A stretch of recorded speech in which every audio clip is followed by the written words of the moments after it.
یمن میں ایک کاہن کبھی باہر نہیں نکلتا تھا۔ جس دن حضور اقدس صلی اللہ علیہ وسلم پیدا ہوئے تو وہ کاہن گھبرا کے باہر نکلا، کہا کہ اے اہل یمن، آج سے بتوں کا زمانہ ختم ہو گیا۔ جس دن آپ پیدا ہوئے بڑے بڑے بت خانوں کے بتوں سے آواز آئی کہ ہمارا زمانہ ختم، اب نبی آخر کا زمانہ شروع ہو گیا، بتوں کے توڑنے والے کا زمانہ آ گیا اور آپ کے ہاتھوں بت ٹوٹے۔ آپ بیت اللہ کا طواف فرما رہے ہیں، 360 بت اس وقت بیت اللہ میں تھے۔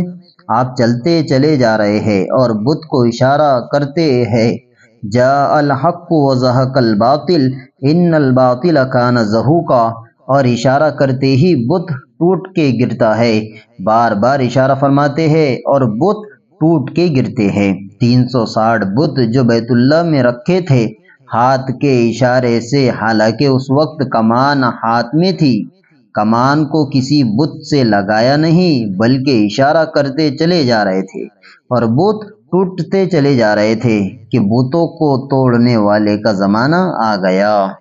میرے بھائیوں، لیکن آج ہر مسلمان اپنے دل میں بت بنائے بیٹھا ہے۔ آج ہمارے دل و دماغ میں دکان کا بت بیٹھا ہوا ہے، میری دکان کے بغیر میرا کام نہیں چلتا، یہ بھی بت ہے جو اندر میں ہے۔ نوکری کا بت، نوکری کے بغیر میرا گزارا نہیں ہوتا۔ تجارت کا بت، زراعت کا بت، حکومت کا بت کہ حکومت کے بغیر ہمارا کام ہی نہیں ہوتا، زراعت کے بغیر ہمارا کام نہیں چلتا، پیسے کے بغیر ہمارا کام نہیں چلتا۔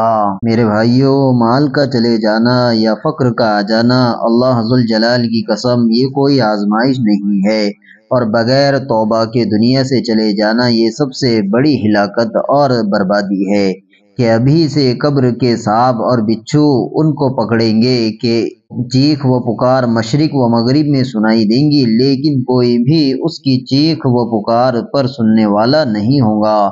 حضور اقدس صلی اللہ علیہ وسلم کے طریقے پر جمنا یہ امت سے نکلا ہوا ہے۔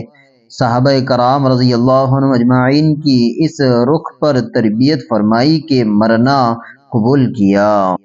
بھائیو اور دوستو، بنانے والے نے پہلی بات تو یہ کہی انہو کان ظلوما جہولا، تم مطلق جاہل ہو، جاہل کا علم کیا ہوگا بھائی؟ جو کچھ پھر ادھر ادھر سے مل جاتا ہے، کچھ تو کتابوں کے دیکھنے سے اور کچھ مشاہدے سے، حقیقت اس کی کیا ہے؟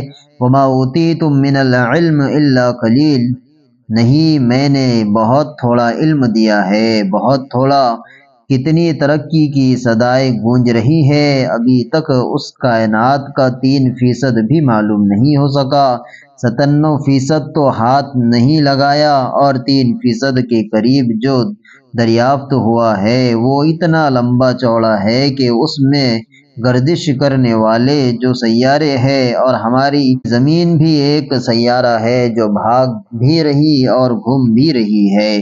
اس کائنات میں جتنے سیارے اور ستارے گردش کر رہے ہیں، ان کا ہم فرضی نام رکھ دے چاند، سورج، عطارد، زحل، مشتری، زہرہ، پلٹو اور نیچو، ایسے ہی آپ کسی ستارے کا کوئی نام رکھ دے تو پھر ان کو آپ بیٹھ کر گننا شروع کریں۔ ایک دفعہ صرف گننے میں 300 خرب سال کی ضرورت ہے۔ 300 خرب سال تو کون علم کا دعویٰ کر سکتا ہے؟